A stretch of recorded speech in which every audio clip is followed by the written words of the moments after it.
오늘도 하나님의 말씀으로 하루를 시작하는 여러분의 삶에 은혜와 평강이 가득하기를 축복합니다. 함께 나눌 말씀은 민수기 3장 14절부터 39절의 말씀입니다. 주님께서 시내 광야에서 모세에게 말씀하셨다. 너는 레위 자손을 가족별, 가문별로 등록시켜라. 그들 가운데서 태어난 지 한 달이 넘은 남자는 모두 등록시켜라. 모세는 주님의 명을 따라 지시받은 대로 그들을 등록시켰다. 레위의 아들들의 이름은 게르손과 고핫과 무랄이다. 게르손의 아들들의 이름은 가문별로 림니와 시므이다. 고핫의 아들들은 가문별로는 아므람과 이스얄과 헤브론과 우시엘이다. 무라리의 아들들은 가문별로 마을리와 무시이다. 레위의 가족들을 가문별로 들어보면 다음과 같다. 게르손에게서는 림니 자손 가족과 시므이 자손 가족이 나왔다. 이들이 게르손 자손의 가족들이다. 태어난 지 한 달이 넘은 남자를 등록시키니 모두 7,500명이었다. 게르손 자손의 가족들은 성막 뒤 서쪽에 진을 치게 되어 있었다. 게르손 자손 가문의 원로는 라엘의 아들 엘리아삽이다. 게르손 자손이 회막에서 맡은 일은 성막과 장막과 그 덮개와 회막 어귀에 치는 휘장과 뜰의 휘장과 성막과 그 가운데 제단을 둘러싼 뜰의 어귀에 치는 휘장과 이 모든 것에 쓰는 여러 가지 줄들을 보살피는 것이다.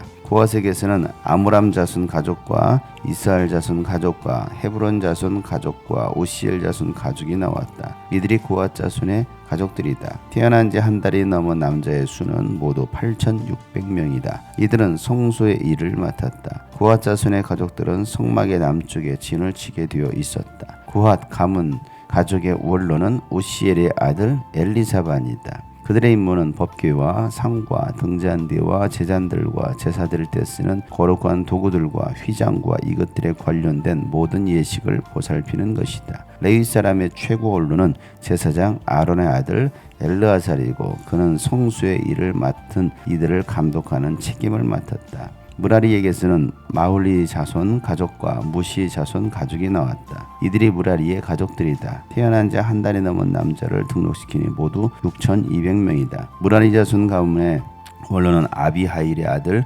수리엘이다.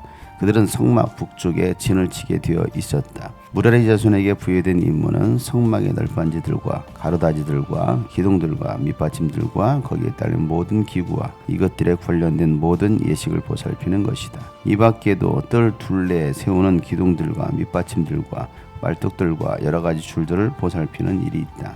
모세와 아론과 아론의 아들들은 성막 앞 곧 회막 정면 해 뜨는 동쪽에 진을 치게 되어 있었다. 그들은 이스라엘 자손의 직무를 대신하여 성소에서 직무를 맡은 이들이다. 여느 사람이 가까이 갔다가는 죽었다. 등록된 모든 레위 사람 곧 주님께서 분부하신 대로 모세와 아론이 가족별로 등록시킨 사람들은 태어난 지 한 달이 넘은 남자들인데 모두 22,000명이었다.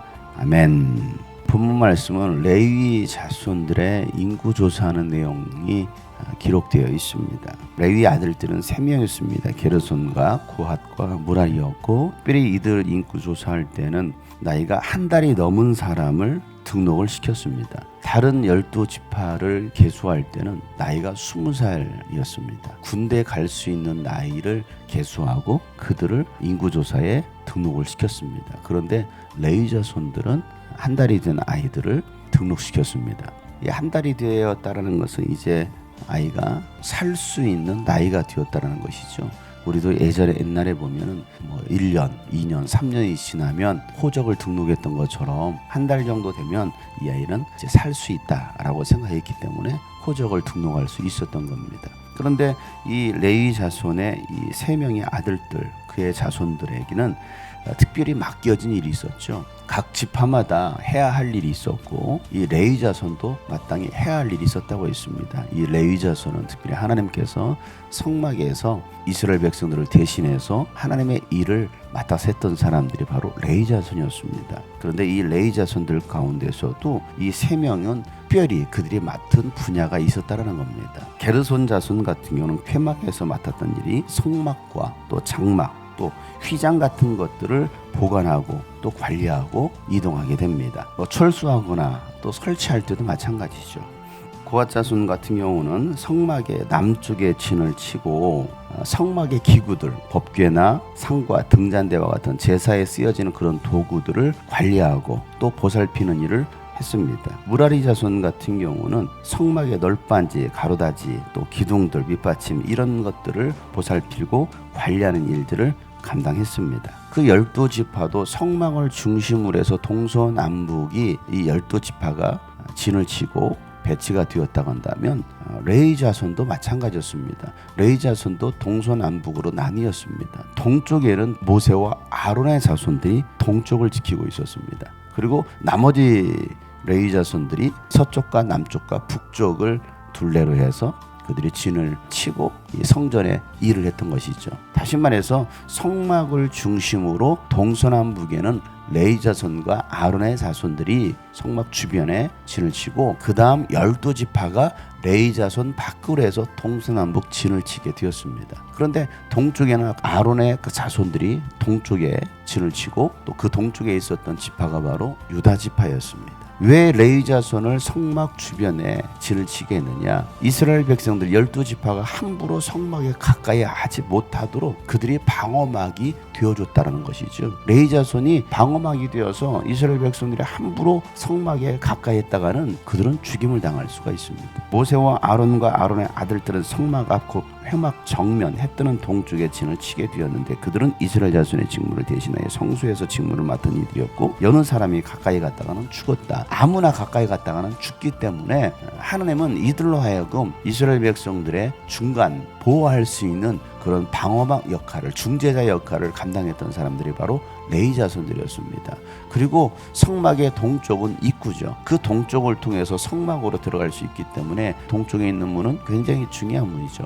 이 동문에는 모세와 아론과 아론의 자손들이 이 동쪽에 진을 치고 있어서 함부로 들어가지 못하도록 그들이 이 동쪽을 지키고 있었던 것이죠. 아론과 그의 자손들, 그들은 바로 제사장들이었습니다. 제사장 그룹이 동문을 지키게 했던 것이죠.